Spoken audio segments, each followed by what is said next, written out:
Muito bem, coleguinhas, o tema desta aula é fascismo. A essa altura você já deve ter estudado aula sobre totalitarismos, para ter uma noção geral das características dos regimes totalitários. Agora nós vamos aula a aula estudando cada um dos modelos clássicos de regimes totalitários, começando justamente pelo regime italiano de Benito Mussolini, o original fascismo italiano. O próprio símbolo do fascismo italiano é um resumo do que é o totalitarismo chamado fascista.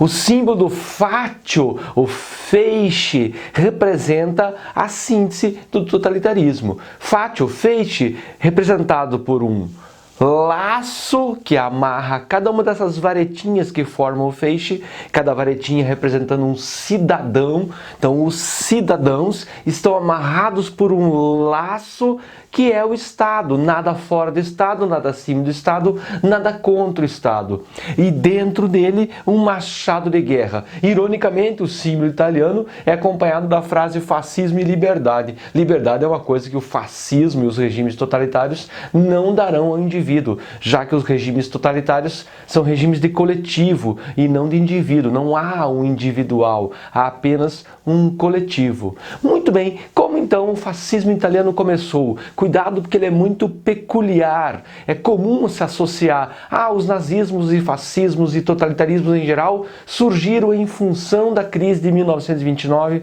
nos Estados Unidos. Contudo, o fascismo italiano tem sua origem anterior à crise de 29. A crise de 29 apenas intensifica o poder de Mussolini, que àquela altura, em 1929, já estava implantado no poder como um verdadeiro duce, um condutor italiano. Ocorre que a Itália, após a Primeira Guerra Mundial, lembre-se, a Itália na Primeira Guerra trocou de lado, começa do lado derrotado e passa pelo lado vencedor. Por isso, ao final da guerra, mesmo a Itália estando ao lado vencedor, teve sua vitória mutilada, ou seja, não recebeu compensações de guerra. Em função disso, a monarquia então vigente na Itália passa por severa crise. E aí os grupos socialistas começam a crescer, começam a ocupar espaço. Em oposição a ele, surgem grupos radicais de extrema-direita, como o Faccio de Combate, um grupo paramilitar conhecido como os camisas negras, O Faccio de Combate vai ser o braço armado na marcha sobre Roma logo após a fundação do Partido Nacional Fascista. Vejam, o Partido Nacional Fascista é de 1921, 8 anos antes da crise de 29. E finalmente em 22, 50 mil camisas negras do Faccio de Combate marcham sobre Roma exigindo Mussolini no poder. Vejamos agora no próximo quadro como ocorreu essa ascensão de Mussolini da marcha sobre Roma até o princípio da Segunda Guerra Mundial. Vamos lá. Pressionado então desde a marcha sobre Roma em 1922, o rei Vítor Emanuel vê o poder de Mussolini crescer na Itália até que em 1925 Mussolini se torna o grande condutor, o duce italiano.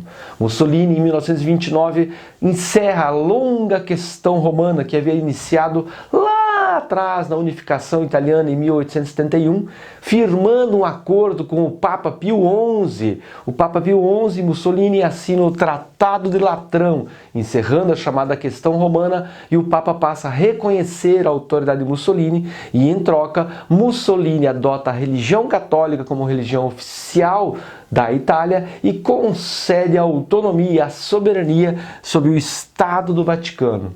Já em 1940, já dentro da Segunda Guerra Mundial, Mussolini assina com o Japão e com a Alemanha o Pacto do Eixo. Facinho de lembrar. Eixo Roberto. Roma, Berlim, Tóquio. Roma, claro, Itália, Berlim, claro, Alemanha e Tóquio, Japão. As três nações que formam o Pacto do Eixo. Mas aí nós entramos no assunto Segunda Guerra Mundial, que é assunto para outra aula. O que interessa é que o fascismo terminará na Itália com o assassinato de Mussolini justamente no último ano ano da Segunda Guerra Mundial, 1945, pelos próprios italianos, que assassinam Mussolini e sua amante e o penduram de ponta cabeça num posto de combustível. Mas esse assunto, Segunda Guerra Mundial, é outra aula. Continue acompanhando as aulas sobre os demais regimes totalitários. Até lá!